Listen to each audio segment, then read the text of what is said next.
Welcome to another episode of In My Feelings. I'm all up in my feelings. In my feelings today, I'm talking about auditioning.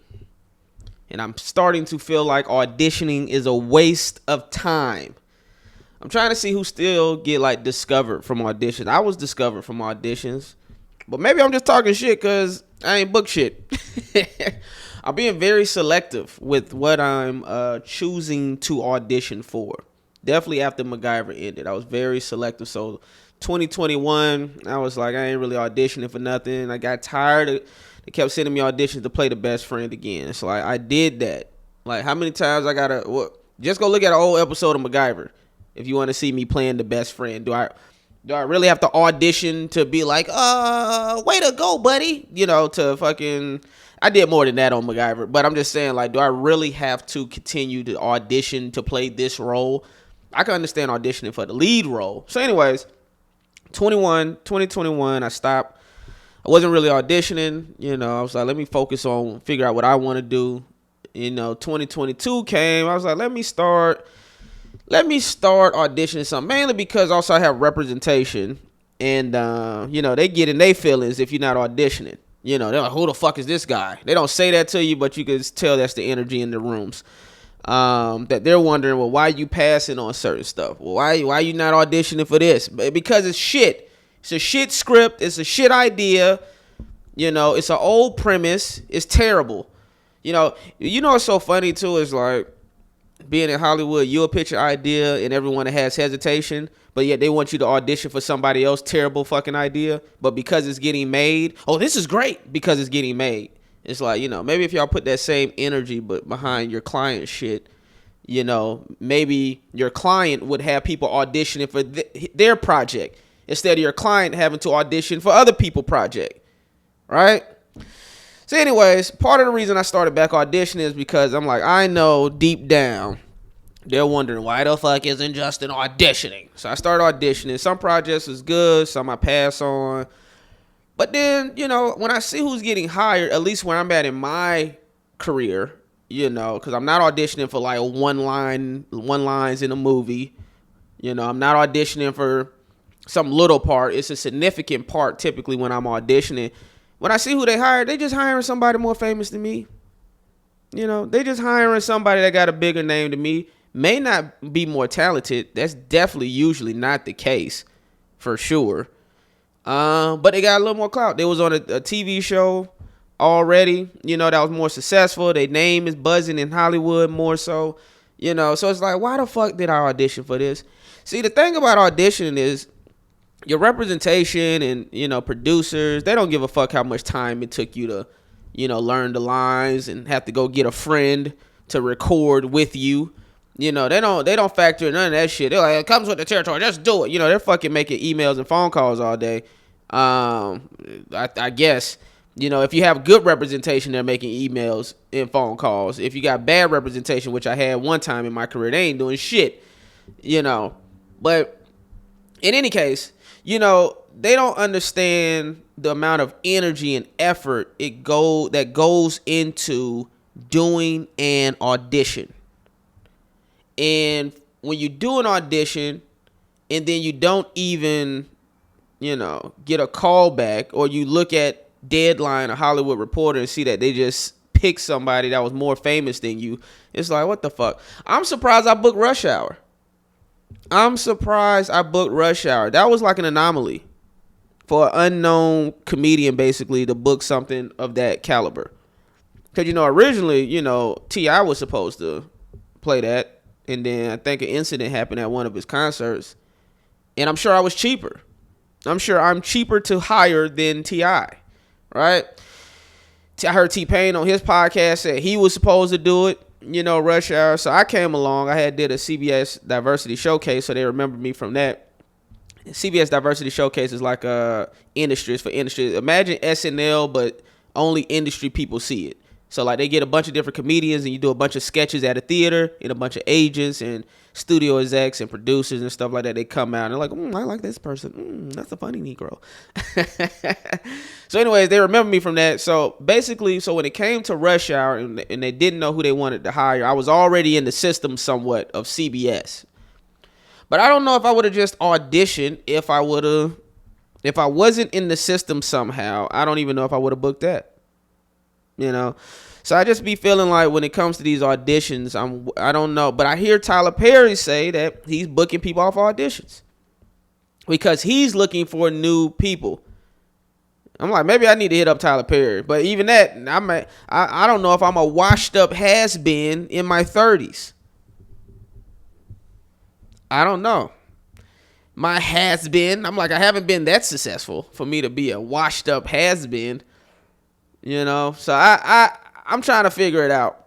Now, I do have stuff in development. You know, I got the Half Baked 2 that's coming out. I got TV shows with A-listers attached to it that I'm producing, that I'm developing, that I would be starring in. But that's where I see where my career needs to go.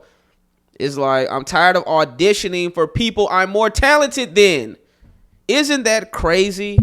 That's Hollywood. Auditioning for people you're more talented than. They should be auditioning for me. I should make every person looking at me audition for me. When they looking at my tape, I'm like, let me look at you, look at me as you look at my tape. You know, let me look at you, look at me. And grade your goddamn casting, I don't know, grade your casting technique.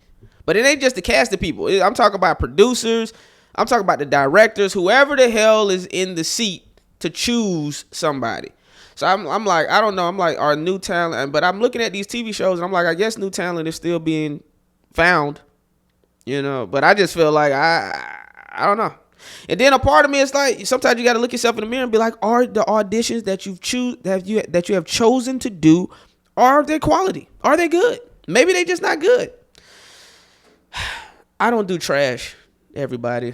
I just don't. I'm incapable of just doing complete utter trash. I'm incapable. So I said all of that to say my auditions that I'm submitting are good.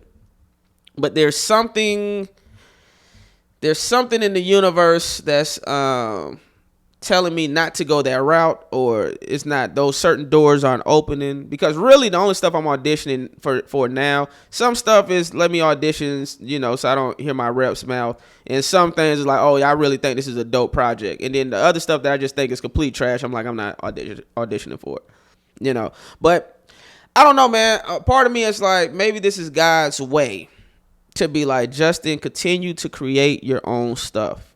Create what you want to be in. Because I've been, you know, I was on MacGyver for 5 years and Rush Hour for that season. But I haven't had the Justin Hire show. And that's what I keep telling myself I want. I want the Justin Hire show, whatever that is. You know, my Martin or my Atlanta, my The Office, you know, my Parks and Rec or Community. Like, that's what I want. And maybe because I keep saying this is why all the other opportunities aren't happening like I would want them to. Because maybe God is like, nah, Justin, we go put you on this path. You say this is what you wanted. It's going to take longer. But eventually on the other side of the adversity and obstacles and struggle, you're going to get what you've said, what you've been aiming for. You're going to get the reward that you're yearning for. So I think that's what it is, man. So I don't know, man. Shout out to everybody that's still auditioning. I don't want it. My homeboy Dwayne told me a long time ago. I remember I was very dejected years ago. This was before Rush Hour, and I think it was right before Rush Hour. And I mean, I was really dejected. And my homeboy said to me, I told him, I was like, man, I don't know about auditioning, man. I ain't booking nothing. And he said, hey, man, as long as you audition, there's a shot. That's what he told me. My homeboy Dwayne Martin. Not Dwayne Martin. His name Richmond Dwayne Martin. Not Tisha Campbell ex-husband. It's a different Dwayne Martin. But he told me, he said, as long as you audition, you have a shot. So I always try to keep that in the back of my head and keep me going forward. But if in the meantime, in between time, you know, I develop my own stuff. Think about this. The project that I did after MacGyver was something that I wrote. No one casted me anything.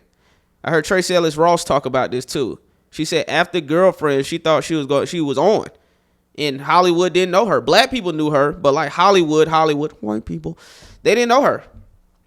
And so it wasn't until she booked Blackish that her career really took off and went to the next level. And, you know, the white execs knew who she was. You know, but before that, it was like, that's Diana Ross' daughter. You know, and I think she was on some show on UPN, you know. So that's what I'm like, man. Everything's happening for a reason. I'm just going to continue to put in that work.